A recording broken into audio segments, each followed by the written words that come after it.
Hey everybody, welcome back to the channel. If you're new, welcome, and if you are a returning subscriber, thank you so much for coming back. I do appreciate it. If you're new, welcome. My name is Shalise. I am 39, soon to be 40, if it's the Lord's will, later this year. So my husband and I are trying to retire early in about 2 to 3 years, so we don't have a whole lot of time left.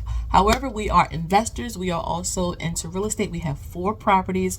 We're a little bit into crypto. I have a side business. He has a side business, and we just use the money that we have to really find ways to achieve financial freedom, right? And that is just building wealth to be able to give more, be able to enjoy our own time, and to be able to leave a legacy. So if that sounds interesting to you, you want some encouragement, you want some motivation, subscribe, like, and share, smash notification bell so that you don't miss an upload every time I post a video. Beware of scammers, spammers, fake pages. They do exist. I try to get them down, but again, they still pop up, especially as the channel grows. So when in doubt, always confirm via my email, mommytradertube@gmail.com. And as always, I'm not a financial advisor or fiduciary. I am an investor like you. I just happen to make YouTube videos documenting our journey.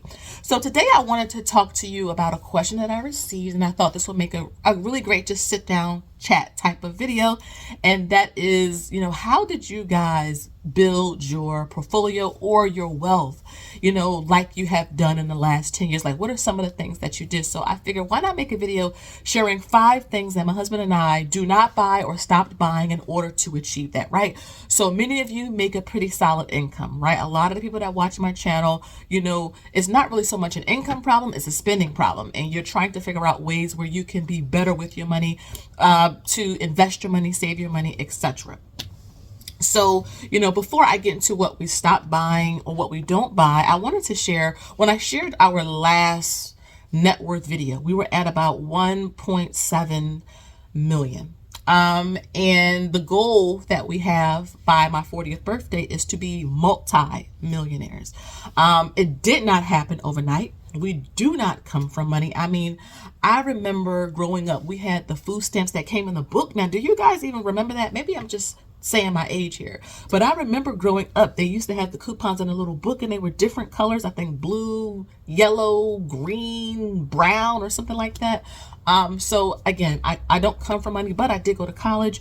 Networking, we really tried to find ways to increase our salary, and had our come to Jesus moment about 10 years ago, and really have been just putting the pedal to the metal ever since then. And so, I get it about making bad choices or messing up. I spent my entire 20s doing that. So again, it's about really learning from the mistakes. It's about accepting the screw ups that you've done, because sometimes we don't accept it and we'll just make the same mistakes over and over and over again. Forgive yourself. Guilt is a bad thing to carry around. You learn from it, forgive yourself, and you move forward. This is somebody speaking from, just having therapy and just really, looking in within myself and just understanding I just didn't know any better. But now that I know better, I do better, okay? And this is just speaking for my husband and myself. But let's get into some of the things that we don't buy so that we can have that extra money. Now, this is all, keep in mind, take into account that we have no consumer debt. This is what plagues most of us, is consumer debt.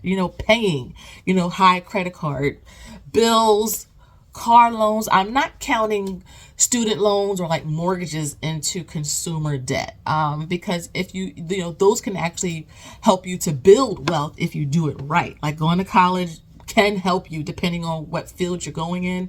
And then of course, if you buy a house the right way, it can also help you to build wealth. But, having no consumer debt is just a given here. Okay.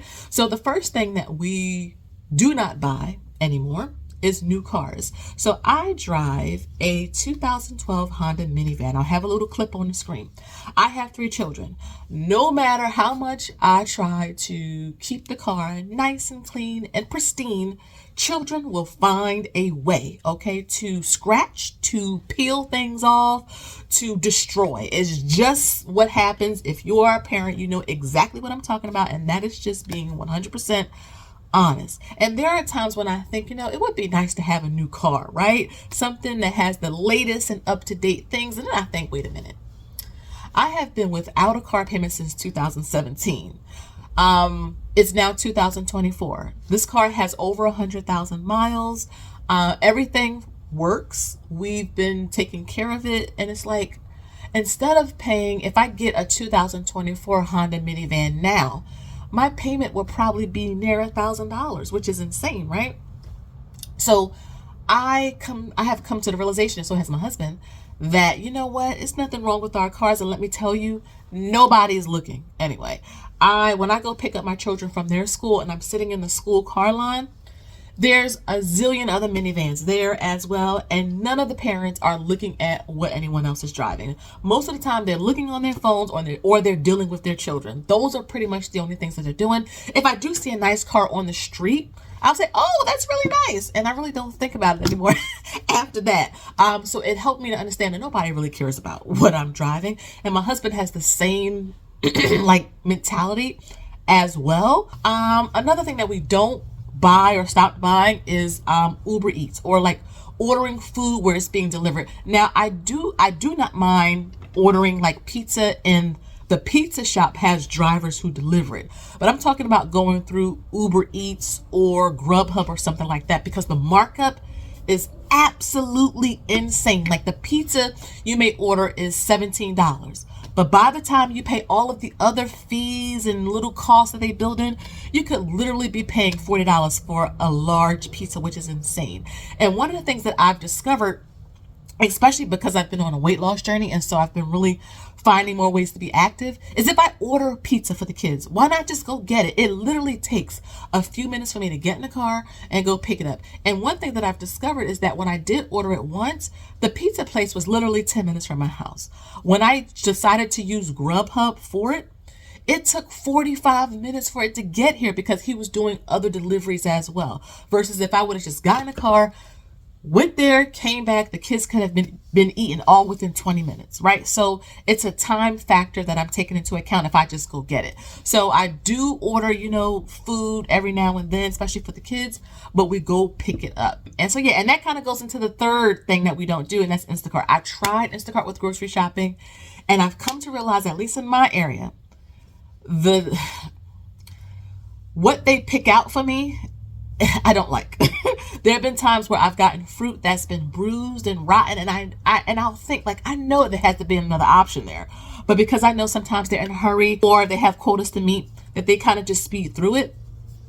But no, I've thrown out a lot of food, going through Instacart and or doing the grocery pickup or whatever, and the food isn't right, and I'm wasting money. So in order to save money, I have a list. I go to the market and get what I need so that I can pick it out and get exactly what I'm looking for. And again, I don't have to worry about tipping anybody or anything like that. So that's another thing that we do not do. Okay. Another thing that we do not do, I'm looking at my list here, is buy alcohol. So when I was in my 20s and I was running and gunning, I was out there driving it like it was hot. Let's be honest. You out there, you're having a good time at a club, at a restaurant, you're at a friend's house or wherever. Alcohol is very expensive. You get a cocktail and it looks so pretty, right? It looks so pretty, but these little cocktails can be very, very, very expensive. And if you are into like having some wine with your dinner or things like that, it's just easier to kind of go pick it up yourself. You can go to like a wine store or a supermarket, which a lot of them have like the wine and alcohol and spirits section inside of the grocery store. So while you are there getting, your regular groceries, you can just stop there, and it's cheaper to just get it that way versus, going out to a bar and paying the exorbitant amounts of money for it, because it's very, very, very expensive. It used to be a couple of dollars back then. But now I know it's really expensive, and I just don't drink really anymore at all. So, that's another thing that we do to save money. And then last but certainly not least is I do not buy a bunch of clothes or shoes anymore. I spent thousands of dollars doing that in my 20s. I'm talking about matching. Okay. If purple was the color for the night, purple shoes, purple outfit, my bag was purple. I mean, it was purple, purple, purple. I mean, we were matching and we were styling. But the thing is that comes at a cost. And keep in mind, if you watch my debt journey video, not really my husband, but I spent a lot of money buying clothes. There were times where I had tags in the closet, like tags on stuff. in a closet, wasting a lot of money where that money could have been put in the market. Now, I'm not saying like around in like shoes with holes in them. What I am saying, and we all know deep down when we are focused on buying a lot of material things to cover up hurt, right? And once you realize and heal from that hurt, you realize you don't even need all that stuff, right? And so therapy helped me to understand that. And so, I don't buy a whole lot of clothes for me or for my children. And when it comes to sneakers for back to school, I buy them Nikes. We are a Nike family. My husband is a Nike Air Max guy. And so we buy a lot of Nikes, good shoes, good quality made items, but they don't need a bunch of stuff. Fun fact, my children have never, ever owned a pair of Jordans. Never. But they all have investment accounts. They all have savings accounts. Isn't that something? So again, you want to be an owner, not a consumer. And so, yeah, those are just 5 things I wanted to share that we don't buy, because if we bought all of this stuff, if we had to pay out money every month to a car, we're ordering from Uber Eats, Instacart, we have alcohol because we're going out, for cocktails and all of that type of stuff, and we're buying clothes, that's easily about $3,000 a month going out, right? And a lot of it probably would be on credit. So it really would be hindering us from achieving our goals. So if you want to know how we're able to invest so much, try to buy another property, do all of this type of stuff, it's because we increase our income, but then we keep our expenses low. But let me know down below one thing you don't buy, and instead you put that money you would have spent into the market, or you are saving, or you are paying off debt. Let me know down below. Again, thank you guys so much for watching. Please make sure you like, share, and subscribe. Smash notification bell so that you don't miss an upload every time I post a video. And until next time, I'll see y'all in the next one. Bye-bye.